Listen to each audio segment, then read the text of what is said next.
Welcome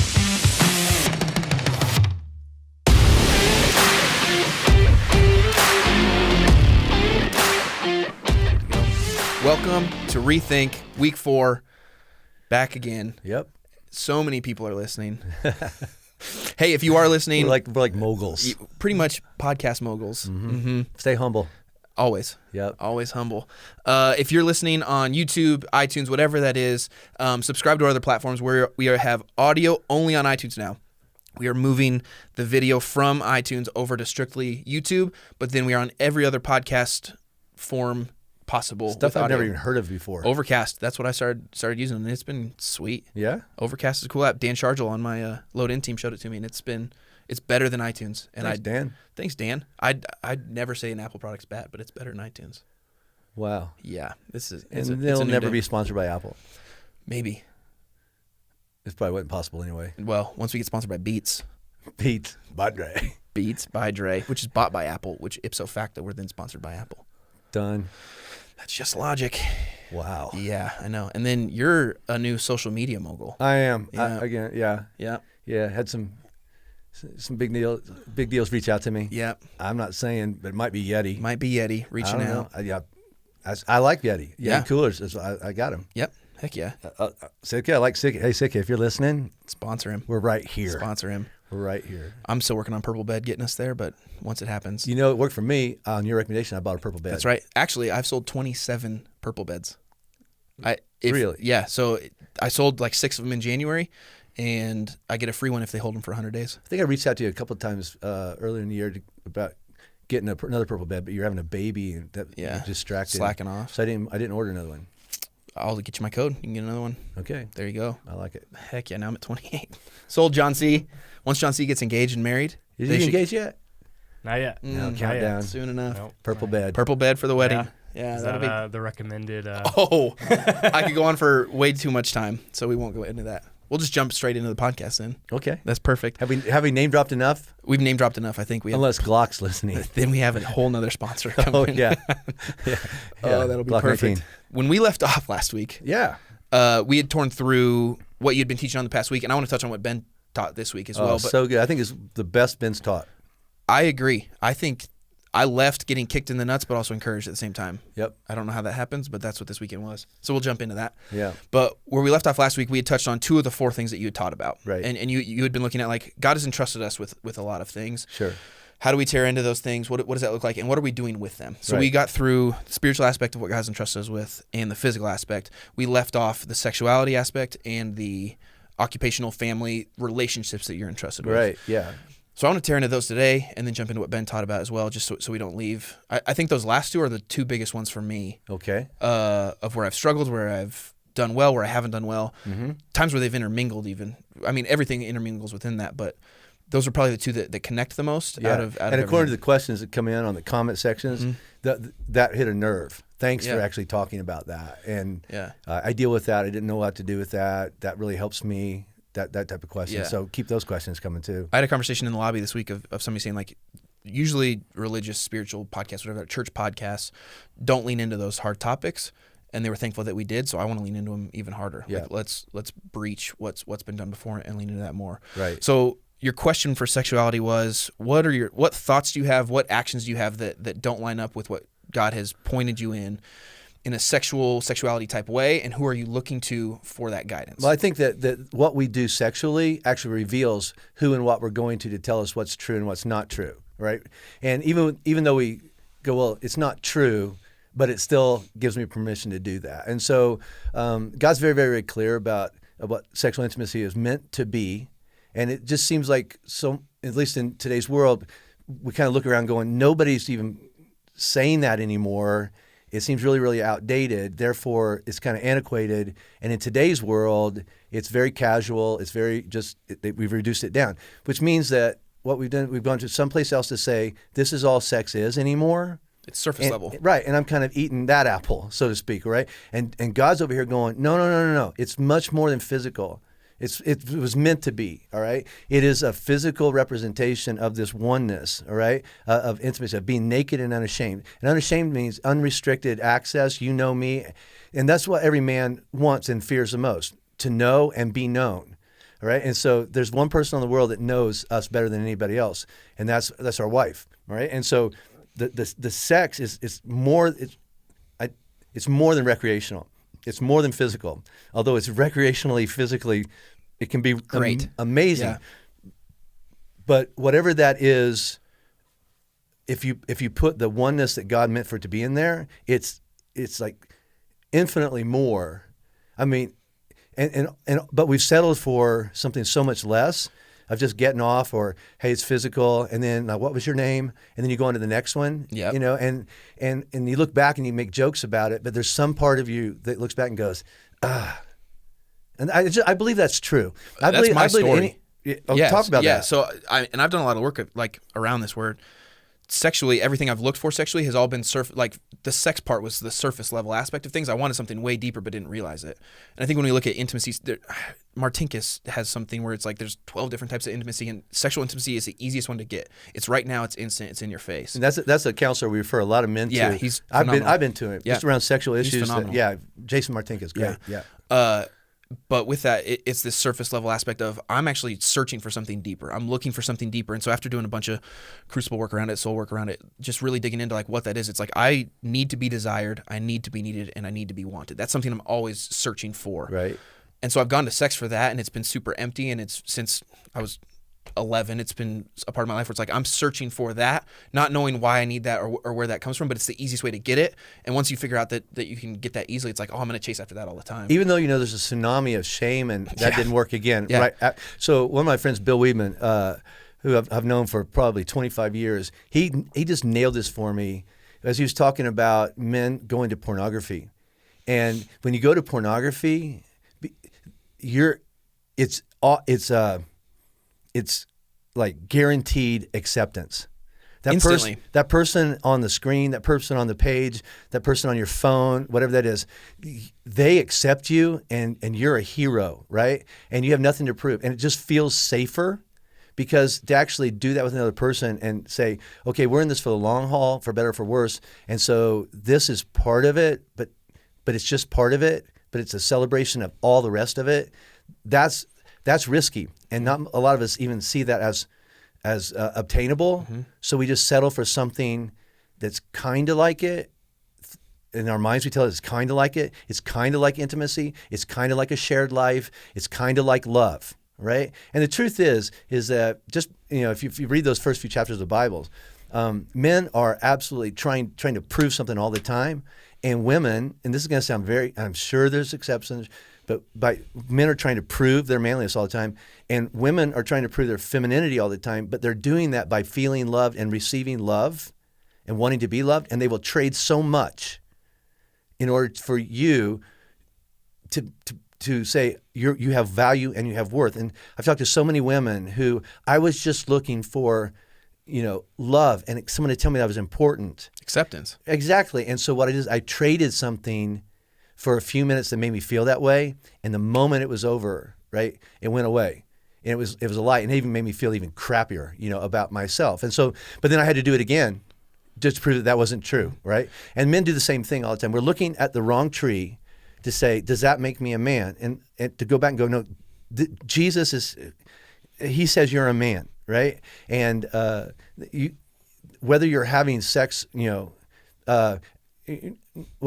If you're not married, he says that needs to wait till after. But even if you're married and you're not having sex like you want to have sex, all right, you have to be okay with I'm a man, right? And I have wants and I have hopes, but I don't have to throw that at my wife, because that's we're really good at getting passive aggressive.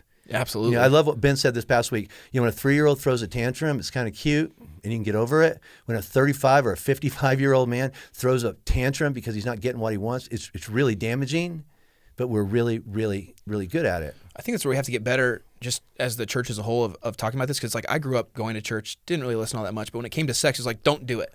Yeah. That's all I got. And if you're going to tell me not to do something, there's a 100% chance I'm going to do it. It's been the pattern of my life for forever. But then I get married to Taylor, and all of a sudden, everything I did in the past is not in the past anymore. Like, it's baggage I brought into everything within our marriage. And then I start when I get into a dark headspace, luckily we're to a point now where we've walked through a bunch of stuff. Like I cheated on her back in college, blew that up, like a whole bunch of stuff where we've gotten to a point where it's like, let's just cut through all the bullshit and get to like what's going on here. Mm-hmm. So if I'm in a dark headspace, we had this conversation 2 weeks ago. If I'm in a dark headspace, I'd tell her about it. Like, hey, I'm in a really crappy spot in my head right now. That wasn't like that before. And then I could go down a whole different path with that. But we found a way, and we've had different things pop up where intimacy has been non-sexual. It has to be because that wasn't an option at the time. And because of that, we've been able to get to a point where it's like when I'm in that crappy headspace, it's actually a ripple effect of something else. Like something else triggered me to get to that point. Sure. But it's not something that I have to hide anymore, which is good because when you do hide it for the 2 hours before I get home from work when I've been in that headspace or whatever, it's a spiraling staircase, really. Like you go down it quickly. Absolutely. Yeah, super hard. And there's men out there that go through that. And I think that you're getting there because, like, I look at my own story. Like, so I said, when the first time I went to Crucible, like 5 years ago, I described, they have this, like, what animal describes, like, what you're going through. And mine was anaconda because it felt like it just wrapped itself around me and I couldn't breathe. That was a lot of dark sexual stuff, right?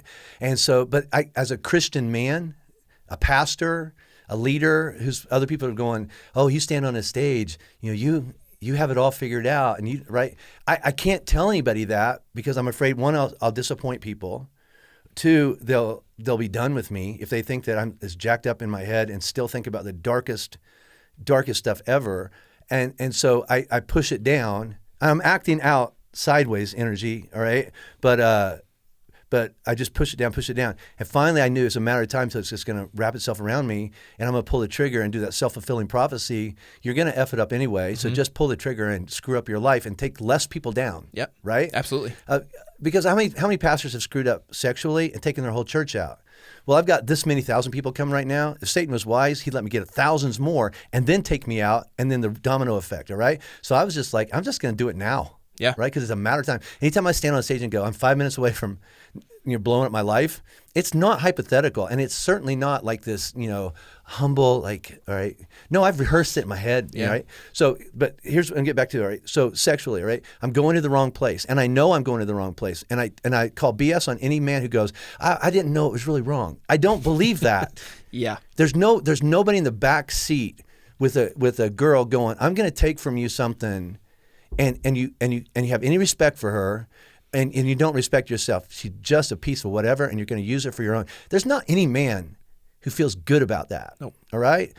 So here's the two things that changed everything for me. All right. One, about 5 years ago, I took that shadow of sexuality, and I thought, I'm going to say it. All right. And I told men, and I always say I handed out bullets, and they could have shot me, and they didn't. And the more I brought my truth out, the more grace I received and the less power it had over me. And that sounds like, no way, Jim, you don't know what I've done. It doesn't matter what you've done. I'll go nose to nose with you, right? Mm-hmm. I've committed every sin that I can think of and thought about all the rest that I haven't done, right? I've invented a couple new ones. Yeah. It's like, it doesn't matter. Don't compare yourself to me. I have sin in my head that I've contemplated doing. I have memories of stuff I have done that if people knew, they would say, you can't be pastor anymore. I don't know if that's true, but that's what I believe. Yeah. And that's what every man listening to this believes as well. When I put that out in front of me and this brace for impact and then it doesn't come and I just get grace, it loses its power over me.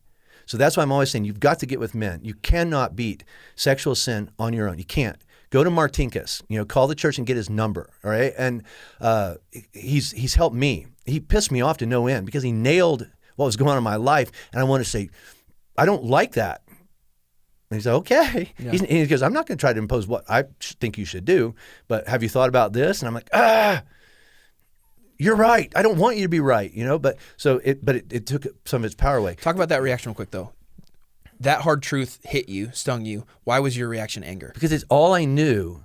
It's kind of like a baby crapping his pants. Yeah. It stinks, but it's warm and it's mine. It's all I knew. Like I've always said, when you have a wolf chasing you, you get up in the morning, it's chasing you, okay? And so I didn't know what my life would even look like without shame, fear, and insecurity.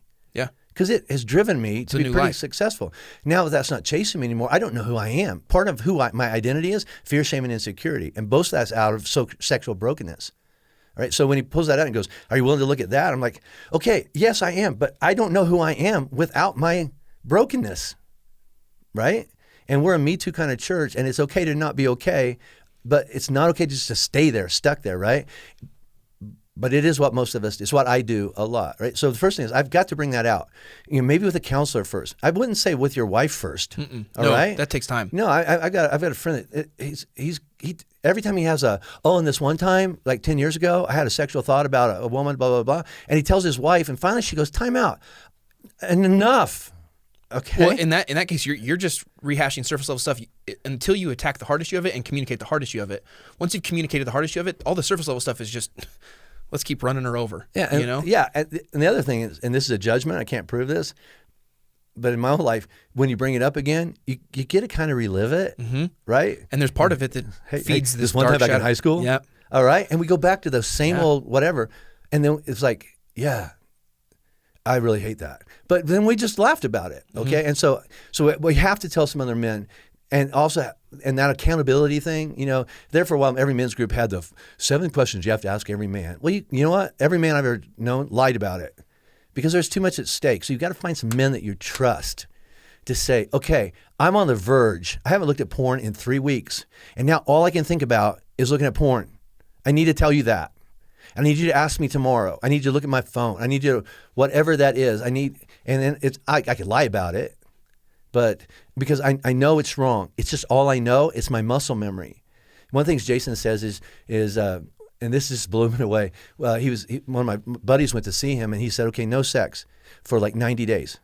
No sex with his, he was living with the woman that he later married. No sex with her, no masturbation, no, nothing. And your brain actually will chemically rewire and reset because you have all these endorphins that are like, hey, you work this up, this is where it goes, and then there's a release, and you feel good, right? And now it's more and more and more and more and more. That's a long way. We're only gonna get to this one, I think, today, all right? But in terms of sexuality, is whatever that is that's saying, hey, this is different than what God says is true, but it's good, and it's okay, and it's no big deal. So take a bite. Right? That has a very, very, very appealing forbidden fruit. That's where it comes from. Appeal to it. Don't tell me what to do, and I promise I'll do it. All right? That's just this nature within us. It's fallen and broken. But in order to go back to what God says is true, we have to have some men that say, I'll do that with you. I won't judge you. But I mean, I have a couple buddies. I said, listen, if it looks like I'm about to F up my marriage, please shoot me in the back of the head. We have a standing agreement on that. So if I ever get shot in the back of the head, we know why. I have a good friend out there, right? So you've got to bring that into the light. And I don't, again, this isn't a blanket statement, all places, all situations. Maybe the first person you tell is not your wife, but a trusted counselor. I mean, I was talking on the old-fashioned Friday with Jordan. Sometimes going to a group of men, hey, let me rehearse this with you. Am I saying this the right way? Because if it comes out wrong, we're divorced, right? I remember when I got back from Crucible, I told Rob, I got to tell you some stuff. And she turned white, just pale white. And I said, okay, I'm not addicted to porn. I'm not gay, and I haven't had an affair. I'm capable of all of them, but that's not it. Right? So that's the first thing. The first thing is I had to get some men in my life. And then this last trip we went to Africa, one of my best friends, James Henderson, we were talking, and he talked about, he was leading the Sexuality seminar. And in that seminar, he said that on this trip from... I remember this. Oh, I was so mad. Yeah. I was mad for 3 days. Yeah. And he says, on this trip, I'm fasting from sex for 18 days. And which is good because his wife wasn't there. Because his wife is in Mexico City and he's in Kenya. So that's wise, all right? And I just looked at it and I got really mad, all right? And now let me just jump to it, all right?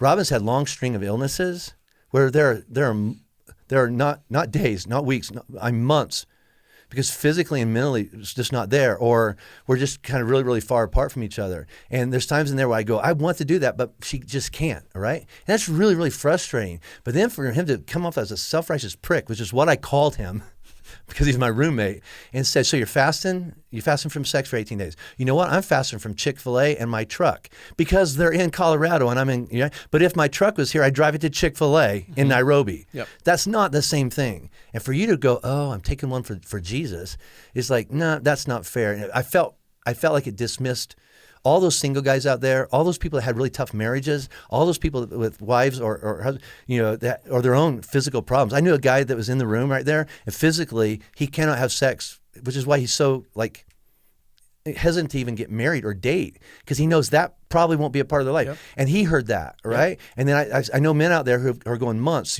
like when you have sex, when we change our clocks, maybe, right? Yeah. And it's like, and it just felt like really dismissive because he was taking one for the team for 18 days, right? We talked through that for the next 2 days, and I realized that my anger was actually sadness. And then James helped me put language to it, is when we're at Crucible, we realized that we all have all these emotions. Like there's nothing better. Just wait till Booker turns 2 years old and gets out of the bathtub. Can't wait. He will run through the neighborhood naked, like woo, woo, woo, right? And it's hilarious, all right? Because he's not ashamed. He's naked and unashamed. But over the next few years, all right, the world will tell him, don't do that, don't do that. You can't show that, you can't feel that, all right? And you put him in. So a lot of times what we do as men, what I do as a man, is I think well-intentioned even, and I think this is part of the whole, if you're a Christian, just don't have sex, right? That's not a really fulfilling answer, all right? Because that means pretend like you don't want to. Yeah. Pretend like you don't want to have sex. Good luck. Well, it's stupid. Yeah. It's more stupid Christian advice, all right? Yep. So here's what I kind of came to, and this is the conversation I finally had with Robin, is, hey, Robin, in shutting down certain emotions for the right reason, I want to protect you. I'm trying to be understanding of you. I don't want to put pressure on you, right? But what I've done is I've shut down that part of my life, and I've redefined our relationship that's different than intimacy. I've become buddy. I've become roommate. I've been caretaker. I've been, and still best friend, all right? So we are really, but I in shutting down that part of my life, I inadvertently shut down too much, all right? And so I told her, and this is a great conversation, I said, all right, I'm trying to change expectations. You ought to, or you owe me, and I work my butt off. The least you could do is show some affection, and by that I don't mean sex. My direction, right? Those are expectations, right? Yep. And that just throws fuel on a fire and actually widens the gap between us. So what I said was, and I'm going to do my best to do this, and I'm going to do it imperfectly, I'm going to ask for what I want. Understanding is that a lot of times that's not going to be able to be fulfilled. But for me to not ask and act like it's not important, it's not fair to either one of us. Mm-hmm. And we shut down way too much. And she heard that really, really, really well, because everything with her depression is like, there again, one more thing I'm a failure at. Yep. I don't go to church like I want. I'm a bad Christian. I don't take care of my kids or grandkids the way I really, really want to. I'm not everything that my husband needs me to be. I'm blah, blah, blah, blah. It's just one more thing, all right? And so you got to be really, really careful going, this is not about, I don't want you to change anything. I'm just going to say, I'm going to articulate to you, hey, I really miss this part of our life. Is there any possibility that, tonight, something? And what happens when you get no? When you ask? That's learned. Because in the past, the request was really you should or you ought, and then I get really passive aggressive and I pout. Yeah. And I communicate to her that, right? And I'll say, it's okay, babe, don't worry about it. But everything in my demeanor communicates, yeah, body language. You're really letting me down. Yep. And it's not fair. And so that's a learned thing, but it's a balance. Right? And counseling's helped me with that. James has helped me work through with that. My soul group has helped me work through with that, because now I'm just talking about my situation. Yeah. Like, I know Robin loves me, and I know Robin carries a lot of stuff going. I really want to, be more of that she wants. She wants that to be more, and then we just, biology is just really, this fallen world has really screwed up a big part of our life. And Robin mourns that as much as I do. But I don't think about that. I just think about, well, can you take one for the team? Yeah. Right? Yeah. And then when she can't, then I punish her. Yeah. And so all the way around is, in terms of sexual, like everything within me goes, buddy, just go somewhere else. Just look to something else, right? My phone, my laptop, my own mind. Yeah. I could run my own mind for days. Yeah. I don't need a laptop. I don't need another person. Yeah. I say that now. Sure. But this is where it goes. I mean, you take that step, you take another step, right? Oh, it's a ripple effect. So it's like when I taught on divorce, it's like Robin and I in 34 years, we've never entered the divorce word into a fight, because once you do, it's now, so you're saying that's an option. So I've never stepped out on that, right? I've thought about a lot of stuff. I think that when I bring that out to some other men, and I can't champion getting in a group of men, not because everything is this confess your sin stuff or it's just encouragement and knowing that you're not alone. And here's the other thing is there are a lot of men that need you to speak into their lives, right? I mean, even like you're half my age and you said things and went, Cole, that's good, man. I need to hear that, right? So I think that we can really help one another, that iron sharpens iron thing. I think you have to have men in your life, especially when you're dealing with anything that causes you to go, I know what God says and I want to do something else. A bunch of men come around you, right? Adam didn't do that for Eve. He was passive and you're on your own, right? So we need a bunch of really active, not aggressive, but actively pursuing us men to go, no. Hey, we got you, buddy.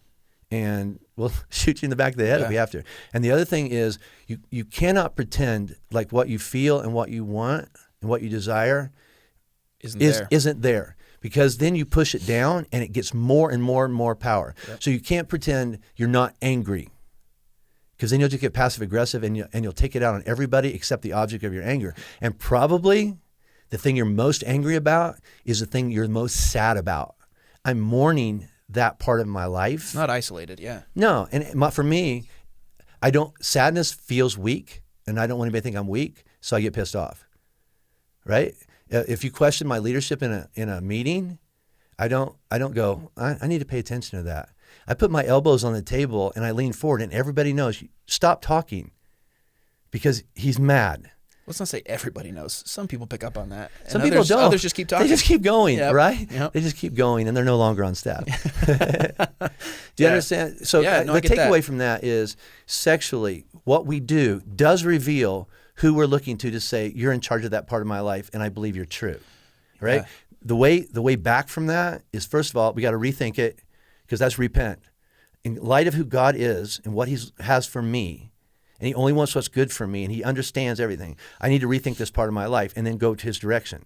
Now, God can do what only God can do, but what he tends to do is he says, okay, first thing is you get some men around you. He never asks us or tells us to go do anything on our own. We have the Spirit of God with us. We have the strength of God. We're going to talk about that this next weekend. We're going to armor up in the full power of God, right? Because otherwise we're just going to get devastated. And then the other thing is acknowledge that this is going on in my life, and then say, this is true. I don't need you to do anything with it. I need to acknowledge this is true, because if I don't, for me and Robin, if I don't do that, I either shut it down or I passively aggressively beat you with it. Yeah. Right? And I'm not saying physically, but emotionally, mentally, I just withdraw and I punish. Yeah. This is my favorite part. I think an aspect of it too is we have to realize that what we're searching for is good. There's good things we are searching for. We're looking for it in the wrong way. I love doing premarital counseling, because it's like I get to talk about what Taylor and I have walked through, what I've walked through, where like before we got married, we were having sex, and then I apply for the internship here, and I have the hard conversation of like, you can't be doing that anymore. And my first reaction was, that's dumb. Like, I don't get that. And then we went a year and a half without doing that, and then we get married.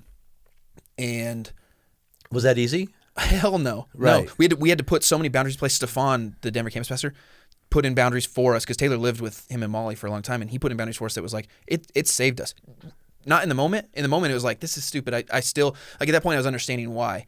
But then we get married. We've had a couple miscarriages. Taylor had an ectopic pregnancy. There, like you're talking about, we haven't had the months of not being able to have sex. But for me, leading up to that, that's the only way I knew how to find worth. Right.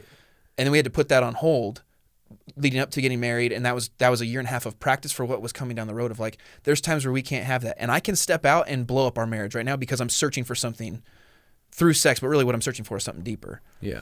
And so having that conversation with couples of like, what you're doing, you're searching for a really good thing, but there's a reason why Jesus says hold off. Yeah. And it's not because it's bad. It's a really good thing, But what you're searching for is deeper than sex itself. You're searching for this intimacy, not only intimacy with God, but intimacy with your spouse. Yeah. And when you walk through really hard times and you don't get that, we have to be able to find intimacy other ways, or we go and we blow shit up. Yeah. Yeah. And I'm really capable of doing that. Yeah. And I wish I knew that at 28. Yeah. You know, I wish I knew that I'm figuring it out in before. my 50s now, right? So here's what I want to close with, okay? Yeah. And this is more Christian BS, all right? Yep. There's so much bad Christian advice going on out there that says something like, if you have faith, it'll just be easy. Which is, It is. It's BS, right? Yeah. And so I think the most important parts of our life, our sexuality as men, we can't say, I'm just going to put it on a shelf and maybe pick it up after my wedding. That's really naive and stupid. I think we have to keep it in front of us and go, you're really, really important. You have, it's that right? It's that chainsaw, it's that knife, right? Yeah. You could really, we're going to do good things. We're going to do good things, all right? But we have the potential of burning down everything in our path. And, you know, with God, it's going to be hard, right? Yeah, it's going to be difficult with God. And even though you see the goal and the prize and you think it's going to be worth it, you don't know. And so you just have to, there's this faith part of it. And then it's like, it's going to be really, really hard. I can't do that by myself. I've got some men in my life and I'm honest with my wife about it.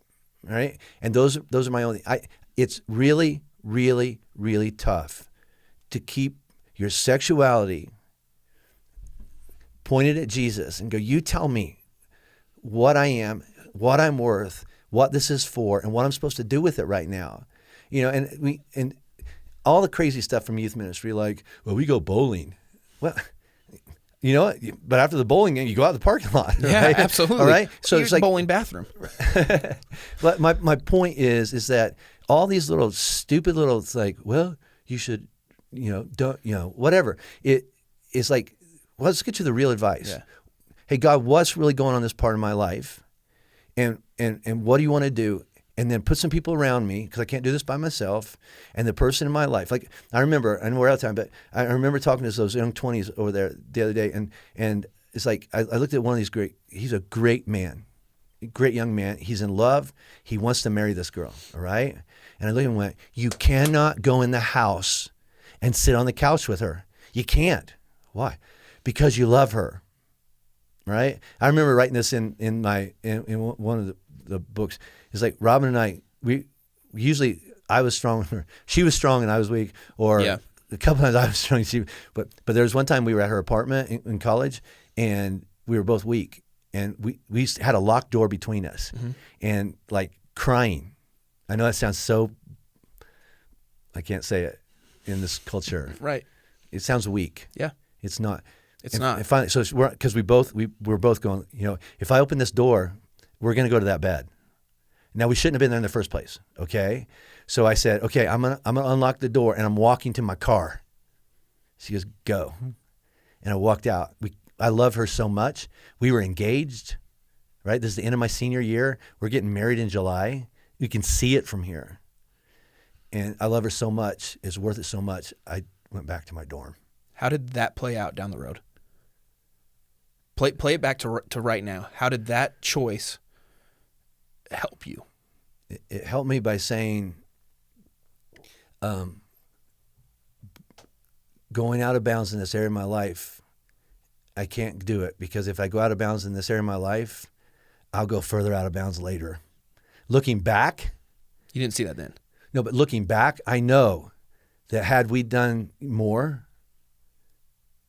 as hard as this marriage has been in that part of our life, I have no confidence that I would have, because I gave myself permission. Mm-hmm. And I think that's the really thing. There's no judgment in that. It's going to be even tougher.